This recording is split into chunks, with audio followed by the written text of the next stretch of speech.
The air in Medina was heavy. It had been only a few weeks since Rasulullah SAW was buried. The city, once alive with divine revelation, now echoed with political betrayal. In the house of sorrow, Bibi Fatima sat quietly, no longer smiling, no longer seen at the door that once welcomed angels.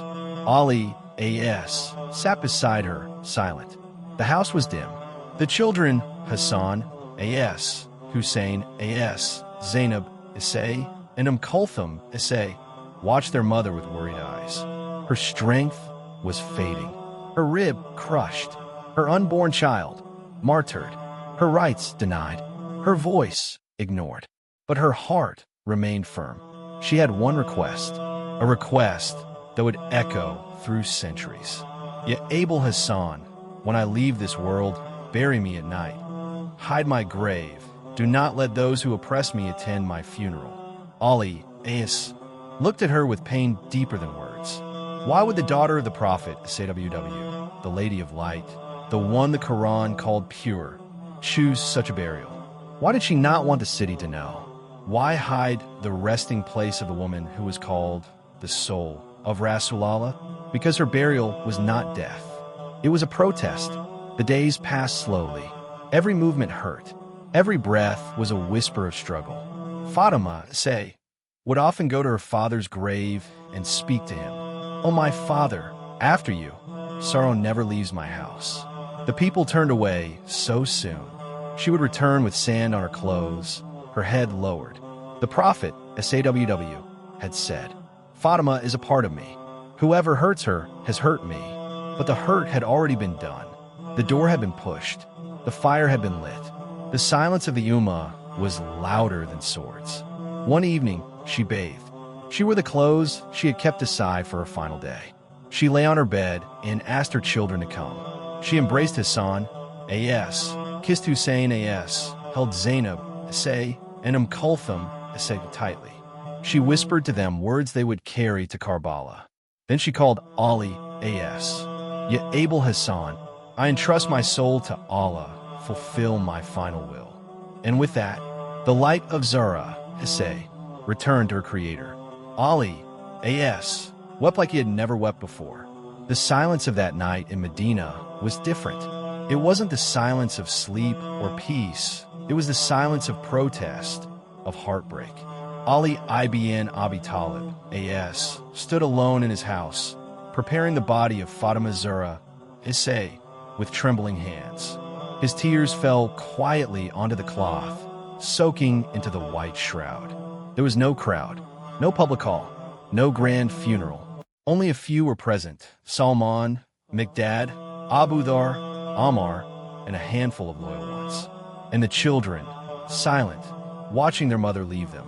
The streets of Medina were still. The leaders of the state were asleep.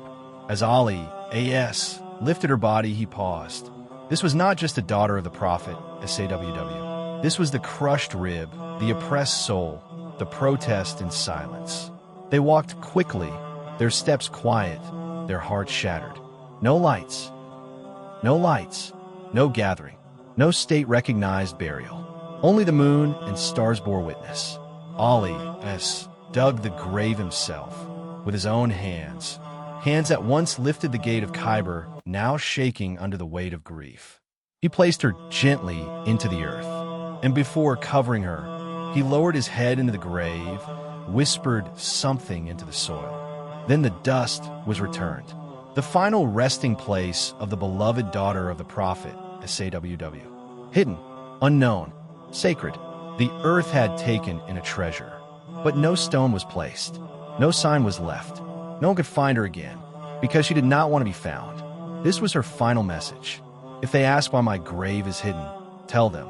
It was the last protest of the daughter of Muhammad, SAW.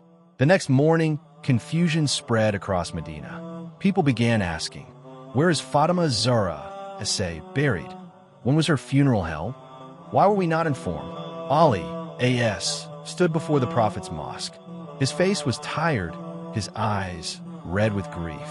He said nothing, because her silence said everything.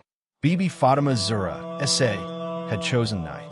She had chosen the hidden grave, the quiet departure, the unanswered question that would last for centuries. This was her stand, not with weapons, not with speeches, but with silence that thundered through history. The Ummah knew who she was. They had seen her beside her father. They had heard the Prophet, SAWW, say, "Fatima is the leader of all women of paradise." And yet, when she cried out, when her door was burned, when her rib was crushed, when her voice was raised, they stayed silent. Her hidden grave is not just a place. It's a symbol of betrayal after the Prophet, a symbol of broken trust, a symbol of a woman's dignified defiance. To this day, no one knows her exact grave, and that is her wish. Because if her grave were known, people would gather and ask, why was the daughter of the Prophet buried in secret? Why did she cry so much after his death? Why did she say, "I am angry with you"? They would be forced to revisit the truth. They would be forced to ask, who silenced Fatima Zahra? Say, broken heart, the final cry. Her silence became a scream. Her unmarked grave became a question. And that question has never died. It lives in every majlis, is carried in every tear. It is whispered in every heart that loves truth. Bibi Fatima Zahra SA didn't die in the night. She rose in the night. She rose with a message that outlived kingdoms. She was not just the daughter of the Prophet. She was his heart, his soul, his proof. And her life, her final wish, was her protest. A protest not for herself, but for the truth. Today, centuries later, her grave remains hidden.